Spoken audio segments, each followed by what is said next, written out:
So hi friends, ఈరోజు వచ్చేసి staff selection commission ఏదైతే నోటిఫికేషన్ రిలీజ్ చేసిందో ఎస్ఎస్సి సిహెచ్ఎస్ఎల్ సంబంధించి ఏ విధంగా నోటిఫికేషన్ అనేది ఫిల్ చేయాలి, అప్లికేషన్ ఫామ్ వాటికి సంబంధించి డీటెయిల్స్ అయితే తెలుసుకుందాం. సో ఫస్ట్ ఆఫ్ ఆల్ మనం వచ్చేసి బేసిక్ డీటెయిల్స్ అయితే ఫిలప్ చేయాల్సి ఉంటుంది.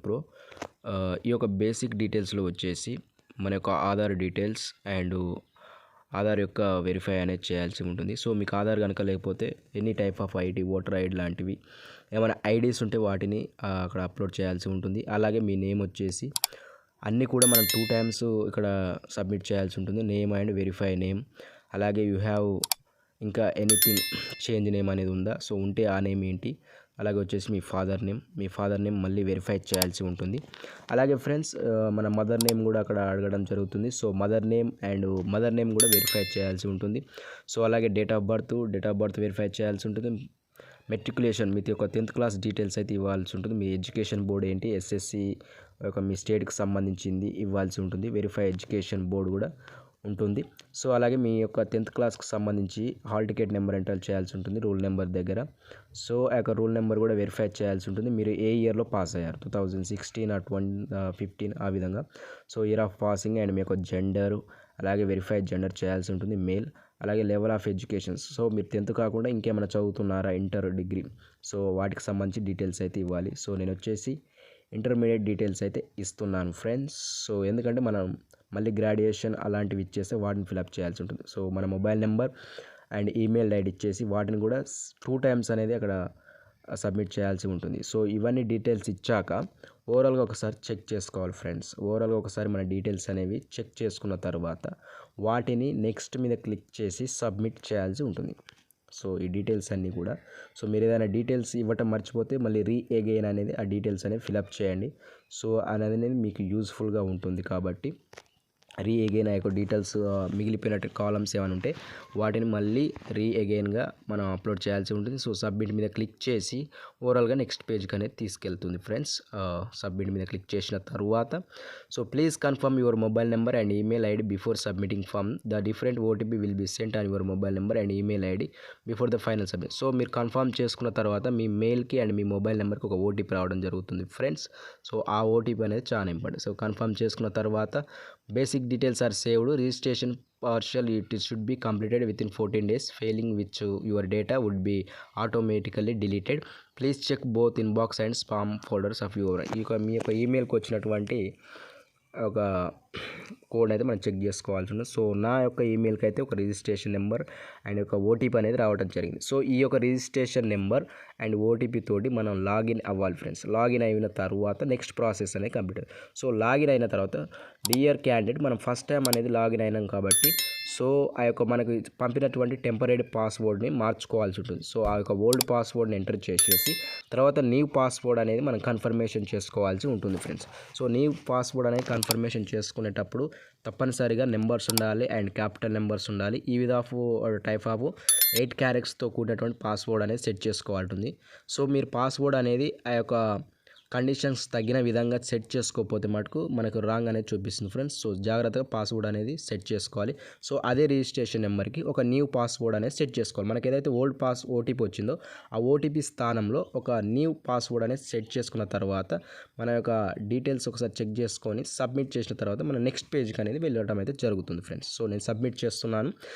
Your password has been change successfully, please login to continue. So login అనేది కంటిన్యూ కమ్మంటుంది ఫ్రెండ్స్. సో నెక్స్ట్ వచ్చేసి మనకు ఒక రిజిస్ట్రేషన్ నెంబర్ అనేది రావడం జరిగింది. రిజిస్ట్రేషన్ నెంబర్ వచ్చిన తర్వాత మళ్ళీ ఒకసారి మన డీటెయిల్స్ అనేవి వెరిఫై చేసుకోవాలి ఫ్రెండ్స్.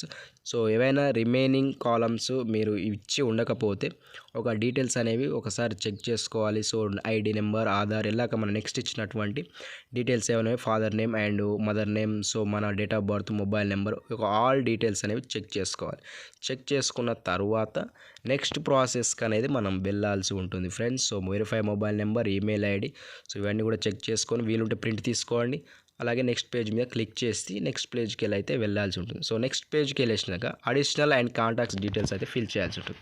సో ఇక్కడ వచ్చేసి మీ కేటగిరీ, సో ఆల్ కూడా 2 టైమ్స్ అనేది ఫిలప్ చేయాల్సి ఉంటుంది. మీ కేటగిరీ, నేషనాలిటీ, సో మీరు ఇండియనా, నేపాలియనా, సో ఏ నేషనాలిటీకి సంబంధించినటువంటి క్యాండిడేట్స్ అయితే ఆ యొక్క డీటెయిల్స్ అయితే ఫిల్ చేయాల్సి ఉంటుంది ఫ్రెండ్స్. సో నా యొక్క జెండర్ కూడా ఫిల్ చేస్తున్నాను, అలాగే నా కేటగిరీ, సో ఐడెంటిటీ మార్క్స్, మీ యొక్క ఐడెంటిటీ మార్క్స్ ఏవైతే ఉంటాయో వాటిని కూడా ఫిల్ చేయాల్సి ఉంటుంది. మీరు ఒక డిజేబుల్డ్ పర్సన్ అయితే డిజేబుల్డ్కి సంబంధించినటువంటి డీటెయిల్స్ ఎంటర్ చేయాలి.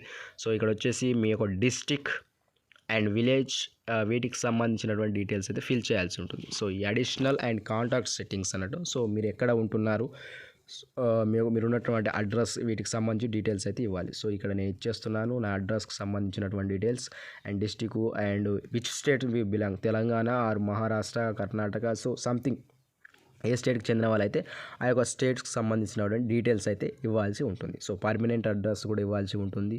సో ఇవి ఆల్ డీటెయిల్స్ ఇచ్చాక మళ్ళీ ఒకసారి మనం వెరిఫై చేసుకోవాల్సి ఉంటుంది. సో పర్మనెంట్ అడ్రస్ ఏదైనా ఉందా, అలాంటి డీటెయిల్స్ ఇవ్వాలి. మీ పిన్ కోడ్ కూడా ఎంటర్ చేయాల్సి ఉంటుంది. సో ఆల్ డీటెయిల్స్ ఒకసారి చెక్ చేసుకున్న తర్వాత నెక్స్ట్ మీద క్లిక్ చేస్తే మనం ఆటోమేటిక్గా నెక్స్ట్ పేజ్కి అనేది తీసుకెళ్తుంది. సో నెక్స్ట్ పేజ్కి అనేది ఈ విధంగా తీసుకెళ్ళిన తర్వాత సో మనకి ఈ విధంగా రావడం జరుగుతుంది ఇంటర్ఫేస్. సో అక్కడ అప్లై మీద క్లిక్ చేయండి.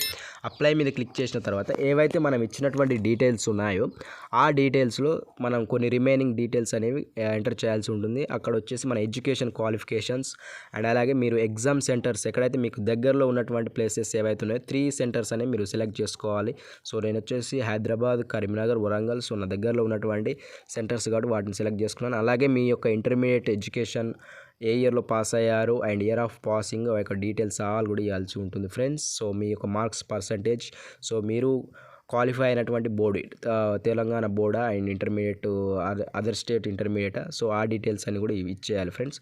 సో ఆల్ డీటెయిల్స్ ఇచ్చేసిన తర్వాత ఒకసారి మనం మన యొక్క photo copy and signature copy అయితే ఇవ్వాలి. ఫోటో కాపీ వచ్చేసి 50 KB ఉండాలి, 10 to 50 KB, అండ్ సిగ్నేచర్ వచ్చేసి 10 to 20 KB ఉండాలి. ఆల్ డీటెయిల్స్ చెక్ చేసుకున్న తర్వాత అగ్రీ మీద క్లిక్ చేసి అక్కడ కనిపిస్తున్నటువంటి క్యాప్చాను ఎంటర్ చేసి ప్రివ్యూ మీద క్లిక్ చేయాలి ఫ్రెండ్స్. ప్రివ్యూ మీద ఒకసారి ఆల్ డీటెయిల్స్ అనేది చూసుకోవాలి. సో ఈ డీటెయిల్స్ అనేవి మళ్ళీ ఎడిట్ చేయడానికి వీలుండదు కాబట్టి సో డీటెయిల్స్ అని ఒకసారి చెక్ చేసుకున్న తర్వాత సబ్మిట్ మీద క్లిక్ చేయాలి. సబ్మిట్ మీద క్లిక్ చేసిన తర్వాత ఫ్రెండ్స్ మనకు నెక్స్ట్ ఈ విధంగా రావడం జరుగుతుంది. Your cannot edit after final submission, so check all details carefully, click okay if you want to submit. So okay మీద క్లిక్ చేసిన తర్వాత సో ఎప్పటికప్పుడు మన యొక్క application status and payment status ఇవన్నీ కూడా చెక్ చేసుకోవచ్చు ఫ్రెండ్స్. ఎస్సీ వాళ్ళకైతే పేమెంట్ అయితే ఏం లేదు. సో అదర్ కేటగిరీస్కి అయితే పేమెంట్ అనేది చేయాల్సి ఉంటుంది. సో మన అప్లికేషన్ అనేది సక్సెస్ఫుల్గా